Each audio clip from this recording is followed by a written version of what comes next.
지난 2월 20일 하마스의 이스라엘 인질 석방의 일환으로 이번에는 내구의 시신이 이스라엘로 돌아왔습니다. 살아서 돌아왔다면 훨씬 더 좋았겠지만 비록 시신으로라도 조국 이스라엘로 돌아올 수 있었으니 그나마 다행이긴 하지만 이스라엘은 깊은 슬픔에 빠지지 않을 수 없었습니다. 그렇게도 살아 돌아오기만을 기대했던 시리 비바스와 그의 두 아들 크피로와 아리엘, 이 아기들은 납치될 당시 첫째가 4살, 둘째가 9개월로 그때 당시 납치된 251명의 인질 중에 최연소였기 때문입니다. 이스라엘의 모든 국민들이 그렇게도 간절히 기도하며 그들이 살아 돌아오기만을 기대했지만 결국 지난 2월 20일 그 아이들은 시신이 되어 돌아오고야 말았던 것입니다. 그런데 하마스는 이 시신을 돌려보내면서도 인간으로서는 도저히 상상할 수 없는 거짓말을 해서 이스라엘 국민은 물론이고 전 세계 사람들의 공분을 사기도 했죠. 대체 이들은 무슨 거짓말을 했다는 것일까요?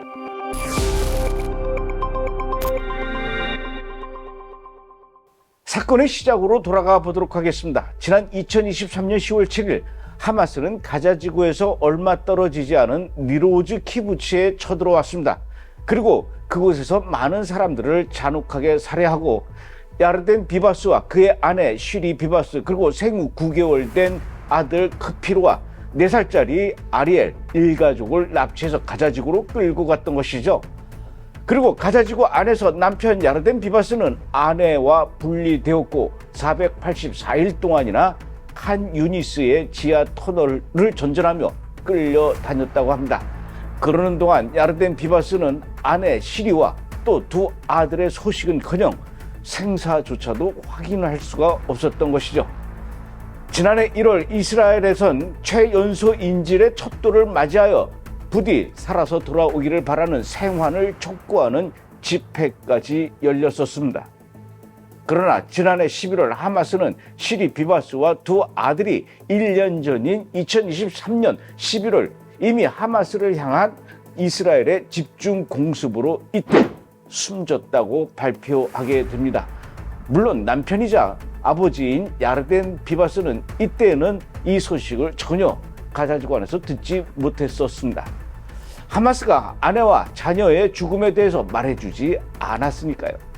그 대신 하마스는 남편 야르덴을 시켜서 이스라엘의 베냐민 네타냐후를 비난하는 영상을 촬영하게 하고 그것을 공개하기도 했었습니다. 만약에 하마스의 이런 제안을 거절했다가는 살아있을지 모르는 아내와 두 아이에게 해를 끼치게 될지 모른다는 걱정 때문에 어쩔 수 없이 하마스가 시키는 대로 할 수밖에 없었을 것입니다. 그러다가 그야말로 천만다행으로 지난 2월 1일 야르덴 비바스는 인질 교환 협상으로 인해서 하마스의 소나기로부터 풀려나게 되었고 이스라엘로 돌아올 수 있었지만 이스라엘로 돌아온 후에야 비로소 야르덴 비바스는 아내와 두 아이가 이미 오래전에 가자지구 안에서 숨졌다라는 이야기를 듣게 됩니다.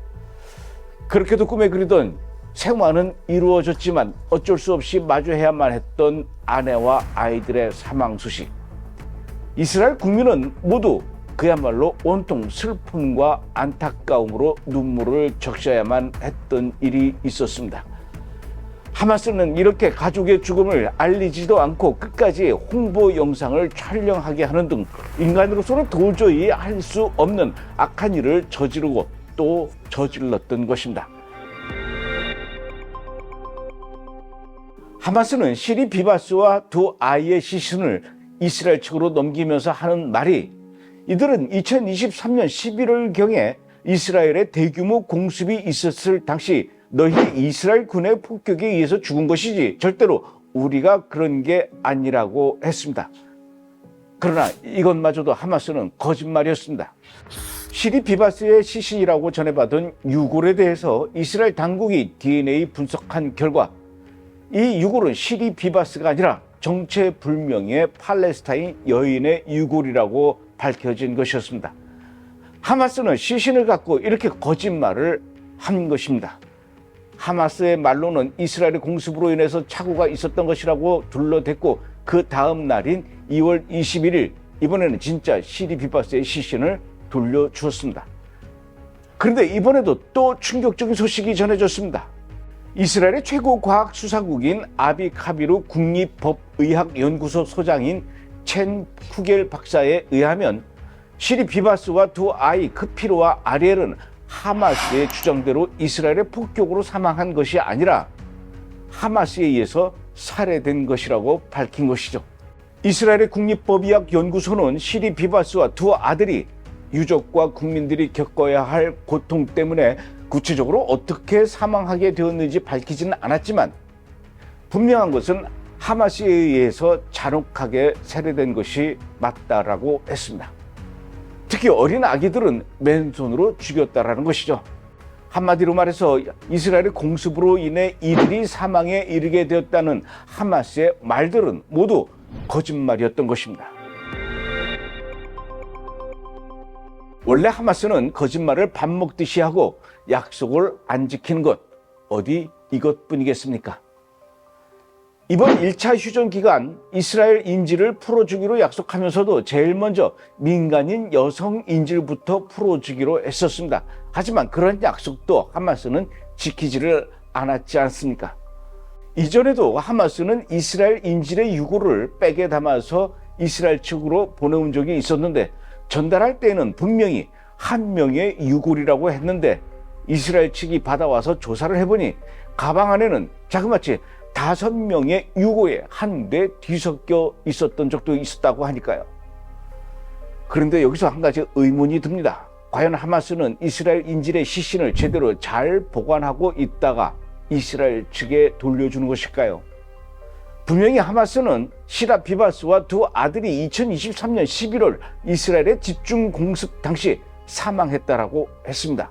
물론 이스라엘의 공습으로 사망했다고 믿지도 않지만 만약에 그때 사망했다면 그때부터 지금까지 그들이 이스라엘의 인질들의 시신을 제대로 보관하고 있다는 것이 상식적으로 이해가 가는 말일까요?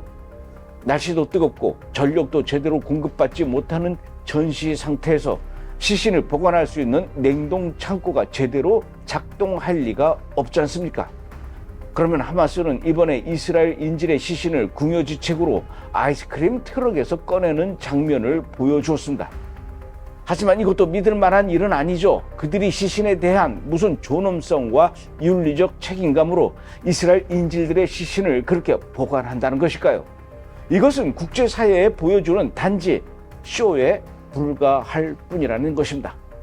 그러니 앞으로 돌아올 시신도 절대로 믿을 수 없다라는 것입니다. 앞으로 이런 일이 또 많이 기다리고 있을 것입니다.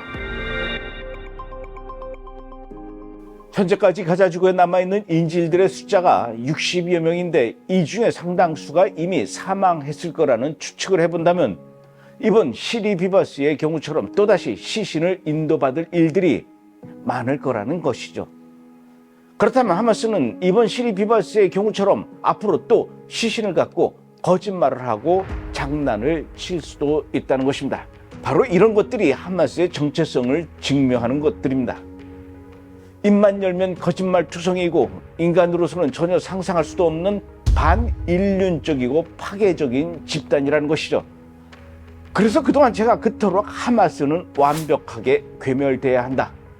영원히 다시는 돌아다니지 못하도록 아주 씨를 말려야 한다고 하지 않았었습니까? 그래서 이번 전쟁은 어떠한 경우에도 종전으로 대충 마무리할 수 있는 것이 아니라 하마스가 뿌리 뽑히는 그 순간까지 이어져야 한다라는 것이죠. 물론 아직까지 남아있는 인질들, 비록 시신이라 할지라도 모두 다 데려와야 하죠. 그때까지만 휴전하고 만약에 인질들을 모두 데려온 뒤에는 반드시 하마스는 박멸돼야 합니다. 다행스럽게도 미국의 도널드 트럼프 대통령이 가자지구를 점령해서 하마스를 모두 내쫓아 준다고 하니 그 일이 반드시 이루어질 수 있도록 함께 여러분들이 기도해 주셔야 합니다. 이번 주 브레드 포커스였습니다.